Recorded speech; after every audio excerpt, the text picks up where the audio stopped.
All right, welcome to The Explainer, where we break down the big stories behind the numbers. Today, we're digging into John Deere's latest quarterly earnings, and it tells a really fascinating story of resilience, a company that's thriving, even when its biggest market is in a slump. Okay, let's just dive right into the numbers. So, in what's been a pretty uncertain economy, the agricultural giant John Deere didn't just meet expectations, they totally smashed them. I mean, they brought in $2.11 billion more in revenue than Wall Street analysts even predicted. A huge beat that frankly caught a lot of people by surprise. So then you get this really bold statement from Deere CEO John May. He's basically telling the market, hey, the worst is over for the farm equipment cycle. And that right there, that raises a huge question, right? How can they be so confident when all the news from the Farm Belt hasn't exactly been great lately? And this is where we get to the core of it, this paradox at the heart of Deere's success. It's really a tale of two very different stories playing out inside the same company. So how'd they manage to pull off such a strong quarter? Well, on one hand, you've got their most famous business, production and precision ag. Think of those giant green combines and tractors. That market is actually in a downturn. But on the other hand, their smaller agriculture and their construction divisions are absolutely booming. And that diversification, well, that's the whole story this quarter. Okay, so let's dig into the bright spots because there were a couple of divisions that just carried the whole company this quarter. And their performance, it's pretty staggering. So check out this huge green bar on the left. That's the boost just from selling more stuff and a better mix of stuff in their small ag and turf division. We're talking about the compact tractors, gear for dairy farms, even your riding lawnmower. Their net sales just shot up 24% year over year, which led to that massive 58% jump in operating profit. Wow. And then you've got the even bigger story in construction and forestry. That huge orange bar showing the lift from volume and mix is even larger here.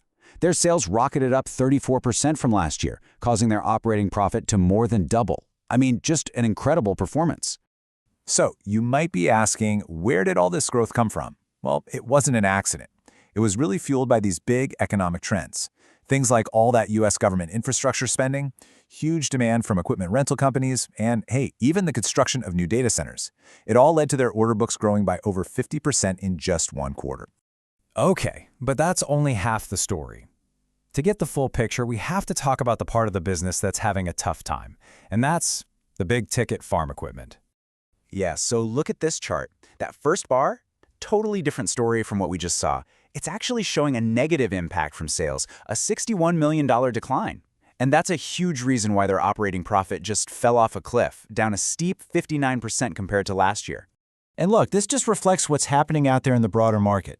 Deere is still forecasting a pretty significant decline for the entire North American large ag industry this year, somewhere in that 15 to 20% down range. That's a big number and a major headwind to overcome.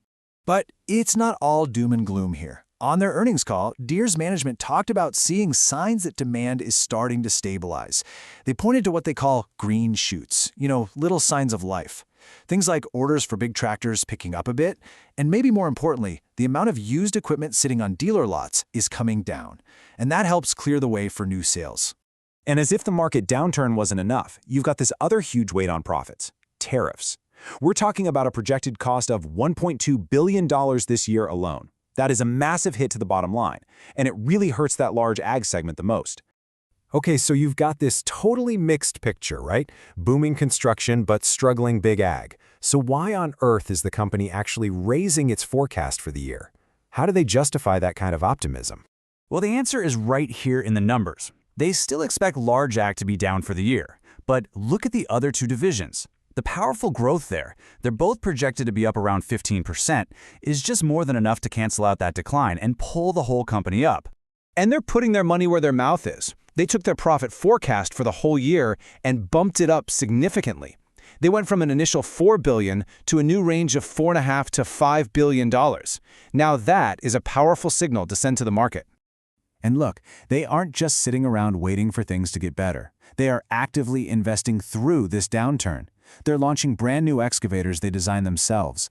They just bought a tech company called Tenet to beef up their digital services, and they have a whole bunch of new products they're about to show off. They're basically getting everything ready to hit the ground running when the market turns. So this all brings us to the big question, the one that really matters. Deere's results, they really show a company that used its different business lines to power through a really tough time in its biggest market. all while investing for what comes next. So the question for everyone watching is this: has Deere actually pulled it off? Have they successfully navigated this downturn and truly set themselves up to lead the next cycle?